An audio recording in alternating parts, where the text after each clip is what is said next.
It's a long way from the Alamo, but an L.A. restaurant owner, Angela Marsden, called out her city's mayor for shutting down her outdoor business while allowing a Hollywood movie crew to set up a similar dining area just yards away.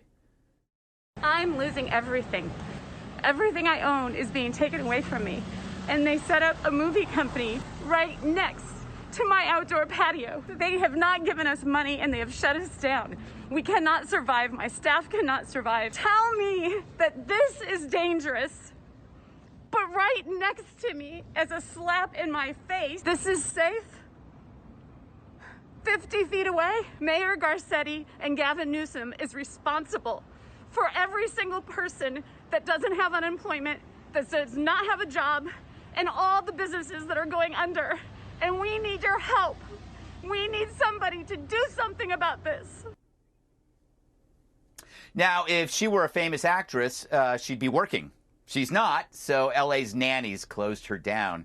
Eric Garcetti says his heart goes out to her, but not on a plate because, you know, restrictions are necessary, unless you're a Hollywood film crew. Because in the land of Dems, only the rich and powerful thrive. The little people get crushed. You just know Hollywood will thank Garcetti, maybe with a star on the poop-encrusted sidewalk. And that's why you get into politics or entertainment. When bad stuff happens, you're always first in line for relief or exemption. On Saturday Night Live, Pete Davidson said this about these Staten Island protesters. The rule is that they're supposed to let people eat or drink outside, and the owner said no one wants to do that because they'll go out of business. But the argument that people in Staten Island don't want to drink outside can be disproven by going to literally any Little League game. They're making us look like babies. Now, he said all that before a live studio audience, so he's doing exactly what those protesters want to do, work. So how did Pete get around those restrictions to mock those who couldn't? SNL paid audience members $150 a head to show up, making them hired extras. If only a restaurant could do that. They can't. Meanwhile, the butt of many elitist jokes, Guy Fieri, is doing more than any city leader to help out. The restaurateur launched a relief fund raising $21 million for 43,000 workers. I await a response from those restaurant critics who love piling on the cheesy mayor of Flavortown. But none of those hacks could help anyone with a real job. So as one mayor destroys small businesses while playing favorites to the rich and famous, a foodie helps the little guy, or rather thousands of them. Hollywood should make a movie about that. They won't. So I want to play this sound on tape from Admiral Giroir. He's the testing czar, talking about the data and outdoor dining. What really breaks my heart is that I don't know of any data that says you need to shut down outdoor dining or outdoor bars. We really wanted to limit the indoor crowded places. So I think we need to do what's necessary to turn the pandemic, but not more. That's not evidence-based.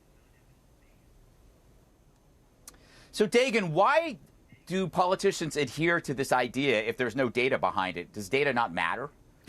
They don't have the data. The contract tracing is for crap, and they are ignorant and arrogant and incompetent and won't admit that to the people they govern. And these business owners, these restaurant owners, they built these dreams just based on hard work and grit and determination, and that hard work, grit, and determination can't save them from the hands of these politicians. Politicians have always said, oh, small businesses are the heart and soul of America.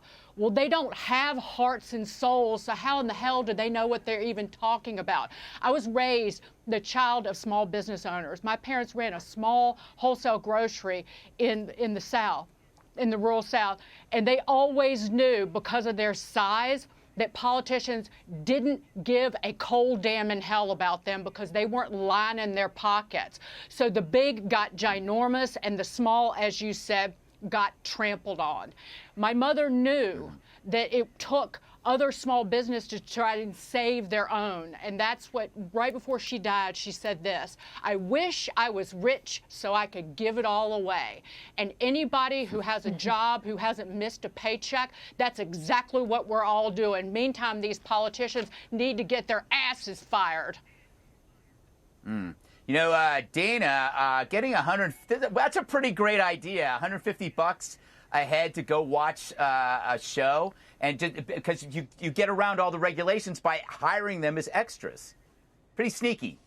Well, imagine if the bar in Staten Island had enough cash on hand to pay its customers to come into the bar. Yeah. Then I guess they could also get around the restrictions somehow, I imagine.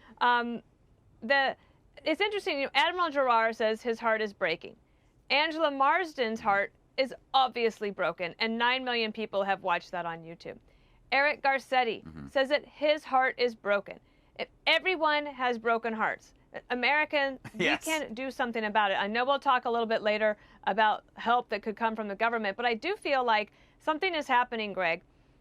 This pandemic is exposing government to a whole generation of young entrepreneurs who will, maybe they have, again, big hearts, but they will realize that a conservative viewpoint on smaller government is the way to preserve liberty and their ability to make a living. Yeah, Geraldo, it is kind of weird to see politicians deciding who are non-essential workers. There's a certain irony to that. I totally agree with Dana about the need to rethink government's role, Greg. But you have to understand, I have 2 grandchildren in Los Angeles County. They had 25,000 cases in California yesterday alone, 9,000 in LA County. And Garcetti, and this is the land of the fires and the earthquake, said that the COVID thing, is the greatest threat to life in Los Angeles that we have ever faced. I think that, you got this vaccine coming down the road. I feel for these people. My dad owned a coffee shop and a diner that went broke, right in Brian Kilmeade's neighborhood on Long Island. I get it. I understand. My heart breaks for Angela. She's one of the most articulate spokespeople against the clumsiness of big government and the illogic of it at times. But we have to understand there is a desperation here. These guys, these men and women that are elected, they want to save lives. We've never faced this. Not since 1918 have we faced something where you got people dying left and right. Every 30 seconds an American dies. You got to give these people a little slack here. Yes, they're intruding on libertarian values, and it's bad that Saturday Night Live is mocking them, but give me a break here. I don't think, Jesse, my issue is that they're being mocked by people who have no skin in the game. We can criticize all the restaurant owners or anybody who's losing their jobs because we get to sit here and we get to talk about it and we get a paycheck. Pete Davidson gets a paycheck. His company paid for his audience. Right. Yeah, I mean, isn't that how people get paid to go to your show, Gutfeld? I mean, How dare you? I thought... Isn't that how you got around it? Anyway, no, I agree. No, I agree with both of you and Geraldo. If Saturday Night Live had been shut down, which I think Donald Trump would have loved, but let's just say they were shut down permanently and Pete Davidson was just starting out. He had to scrape by, had no salary, and was forced to go underground to do his little skits in front of small crowds so he could make ends meet, and then was arrested and thrown in prison for just being funny. I would have had his back. You would have had his back. Staten Island would have had his back.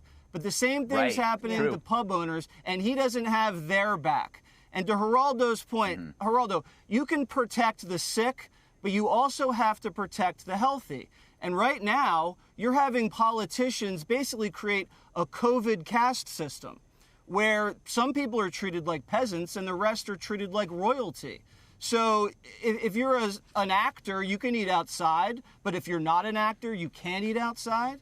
I mean, you can bust down a business's door, but you can't open the door. Black Lives Matter can protest, but Trump people can't. And to say that you're doing it to save lives, well, how many lives are they actually saving with these restrictions? 7 out of the top 10 states in the United States with the highest death toll are run by Democrats. So California has done multiple shutdowns, multiple mask mandates, and they're going way up. So if you're going to shut people down, at least pay them the cash. Nancy's holding back the purse strings.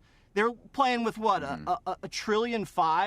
With that kind of money, you could pay each restaurant owner $10,000 a month just to close doors and do takeout. But instead, they're saying, no, you're going to shut down. We're not going to pay you. And then you have to watch an overpaid actor eat a burrito right across the street from your shutdown restaurant. Meanwhile, Omar's husband just got over $500,000 in bailout relief, and he doesn't run a restaurant. True. He runs a political consulting firm during an election year, and he actually applied and got the money, but they can't get the money at a restaurant. Wow, I didn't know Amazing. that. Oh my God. Yeah, that just came out. That'll be on tomorrow, I bet. Wow.